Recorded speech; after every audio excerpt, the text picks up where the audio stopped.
The roar of the flat-six engine was still fading when I shut the garage door behind the brand-new pink Porsche 911. I swear, the moment the latch clicked, I felt a prickling sensation like someone was glaring straight through the walls.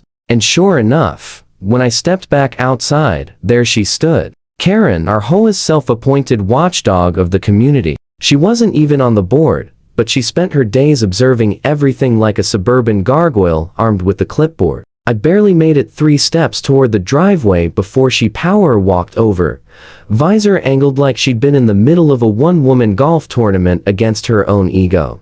Is that? She jabbed a finger toward the garage. Is that yours? I shrugged, playing dumb. Well, I parked it here, so I hope so. Her lips pursed so tightly I thought she might vacuum seal her own soul. You can't just bring vehicles like that into this neighborhood. Vehicles like a sports car? I blinked at her. Karen sputtered, clutching her clipboard like she was debating smacking me with it. This is a family community. That car is pink? I offered, distracting. She snapped, as if the color itself had personally offended her ancestors. I leaned against the hood, mostly to get on her nerves. It's a gift for my wife. Anniversary surprise.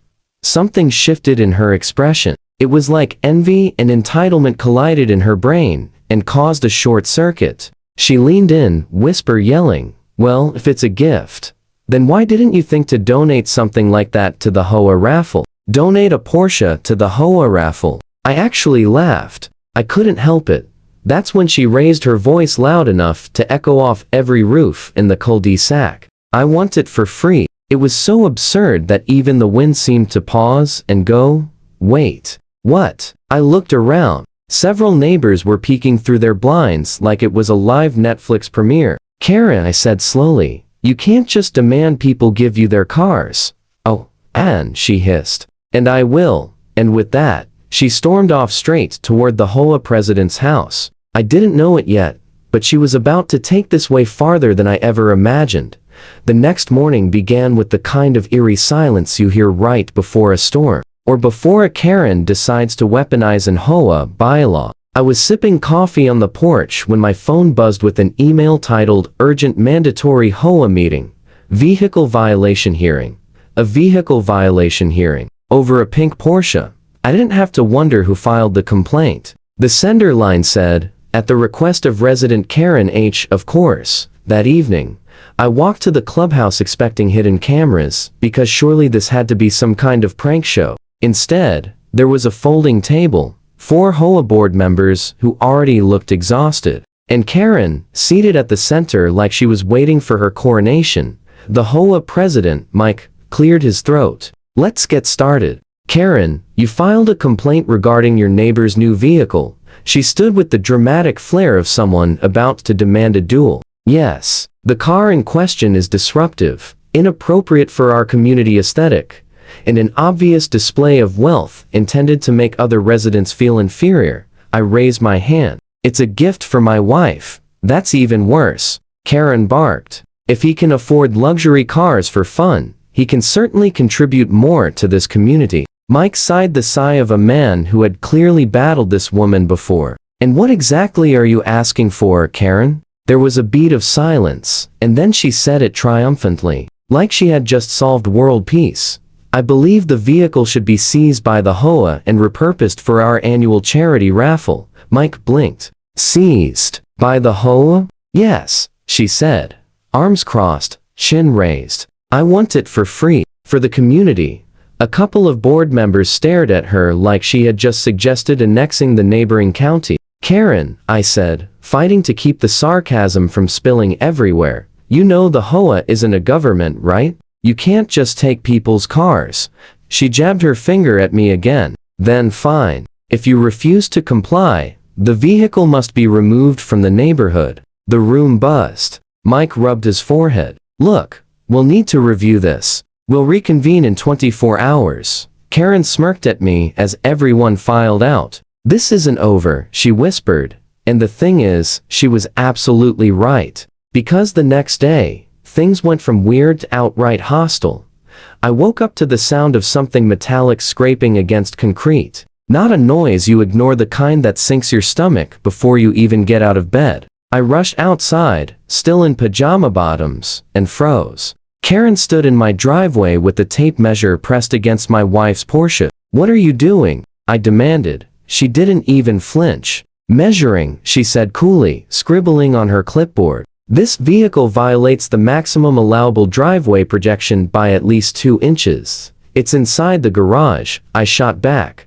"Not when the garage is open," she snapped, like she'd just won the Supreme Court case of her life. "And I saw you leave it halfway out when you unloaded groceries yesterday. That was for 12 seconds. Violation," she declared. "Documented." Before I could respond, my neighbor Luis jogged over. "Hey, Karen," he said cautiously. "You can't be on his property." Karen spun toward him. "I am the community monitor." Luis raised both eyebrows. "There is no such position. The board told you that in writing twice." She waved this off like an annoying mosquito. "Some of us take pride in protecting property values."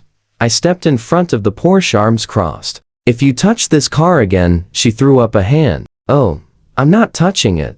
Then she gestured behind her. A tow truck idled at the curb. My pulse spiked. "You called a tow truck for my car? On my property?" She lifted her chin. "The HOA allows immediate removal of vehicles in violation, and since you refuse to donate it for community benefit, it must be taken off-site."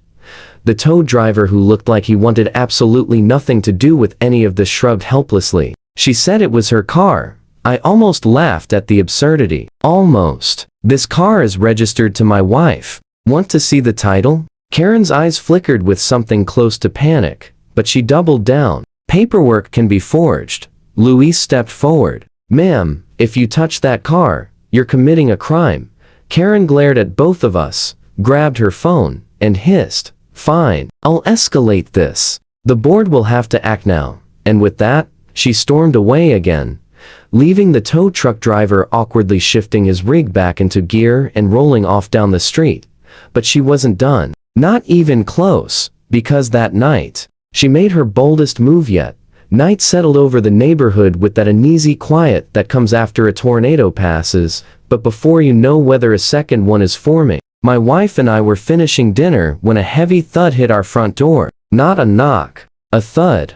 I opened it to find an envelope so stuffed it looked like it needed CPR. On the front, written in aggressive cursive, were the words, "Final notice, immediate action required." Great. Karen had officially escalated from clipboard scribbles to Fox official stationery. Inside were not 1, not 2, but 12 printed pages, photos of the Porsche, measurements, accusations written in red pen like a teacher grading a failing term paper, and at the bottom, emergency HOA vote recommendation for vehicle removal. My wife read over my shoulder. "She's lost her mind." "Yeah," I sighed, "but tonight she wants an audience." At 8 p.m. sharp, we walked into the clubhouse. Every seat was filled. People whispered. Some looked annoyed, some amused, some curious whether one woman's obsession with the pink Porsche had finally snapped the HOA in half. Karen stood at the front, arms crossed, wearing her full, about to be dramatic, uniform visor, windbreaker, and a righteous scowl. Mike, the HOA president, stepped up to the podium. "All right, folks. We're here to address a complaint." Karen leapt up like she'd been spring-loaded. "We are here," she declared loudly, "to address a threat to our community." She jabbed a photo into the air like a prosecutor presenting Exhibit A. "This vehicle is a distraction, a hazard, and an affront to our aesthetic standards." Someone in the back muttered, "It's a car, Karen." She ignored the comment. "And since he refuses to donate it for community use, I propose immediate removal." Mike pinched the bridge of his nose. "Karen, we reviewed the bylaws." Her smile sharp and victorious until Mike finished his sentence. "There is no rule, none, that prohibits the car. It's legally parked. It's legally owned. And you cannot demand another resident donate their personal property." A ripple of laughter rolled through the room. Karen sputtered. But he bought it to show off." I stepped forward, tired, but steady. "I bought it to surprise my wife." "And you've harassed us for 3 straight days." Mike nodded. "The board has voted. The complaint is dismissed." Effective immediately, Karen froze wide-eyed, trembling, then released a screech only dogs could truly appreciate before storming out of the room. The next morning, she put a for sale sign in her yard. She moved out 2 weeks later, and the pink Porsche, it still sits in our driveway peaceful, untouched, exactly where it belongs. If this story hit home, tap like. Every click helps ordinary people push back against outrageous behavior. Subscribe to Karen's Hub so you never miss the moments where real folks stand their ground and justice actually lands. And tell me in the comments, if you were in my shoes, what would you have done?